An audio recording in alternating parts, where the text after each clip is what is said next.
Abraham Lincoln is one of the most recognizable and beloved figures in American history. But do you know that his beard may have won him the presidency? That's right, the 16th president of the United States wasn't always the tall, bearded statesman that we know today.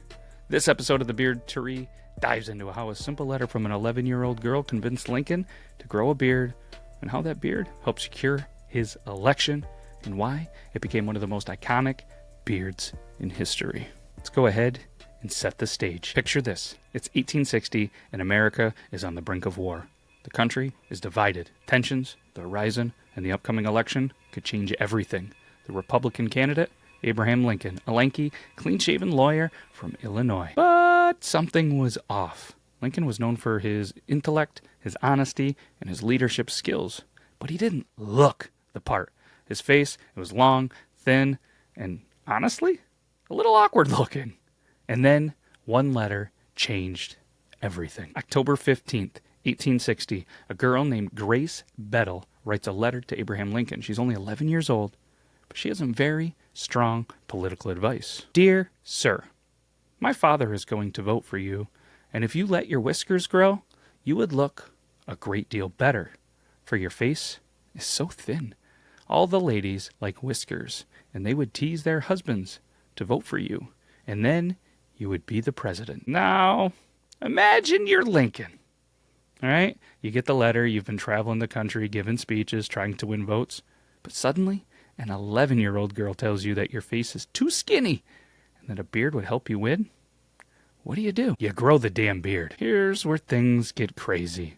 Lincoln, he actually took Grace's advice. He started growing a beard right before his inauguration, and when he traveled through New York, he stopped in Grace's town, Westfield, to thank her in person. And you're probably thinking, what was Grace's reaction? Well, she was obviously thrilled. Her letter had actually changed history. And Lincoln's beard, well, it became legendary. For the first time, the United States had a bearded president.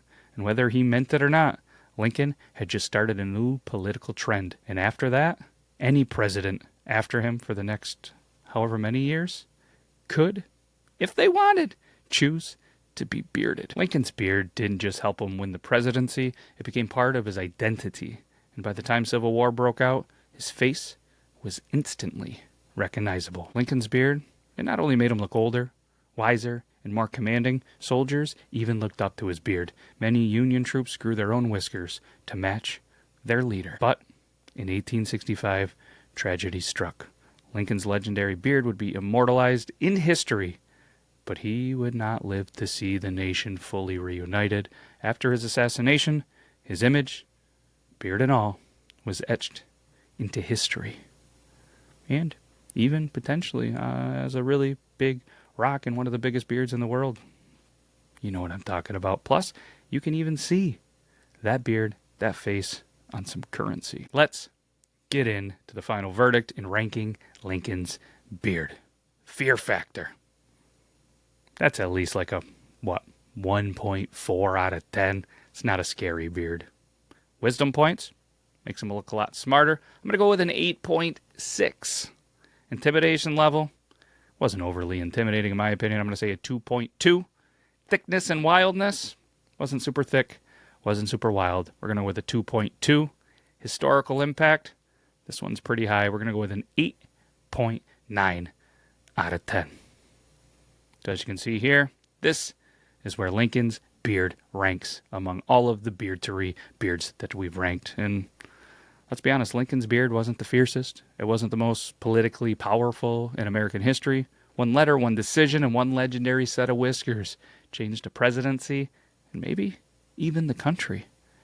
So let me ask you, do you think Lincoln would have won without his beard? I personally think no. Should more modern presidents bring back the beard? Well, I think you know my answer there. And what legendary beard should we rank next? Let me know in the comments, and let me know what you think. We'd love a recommendation, and I'd love to know what you rank Lincoln's beard. And obviously you can see where he ranks amongst the beards that we have. This is an ever-going list and segment, so the beards are going to move around as we do this. So can't thank you enough for taking some time. Absolutely love doing Beardtory. We'll be back next week with another sweet beard. Should I give you a spoiler alert? Nope. Not gonna. We gave you a spoiler alert for Lincoln.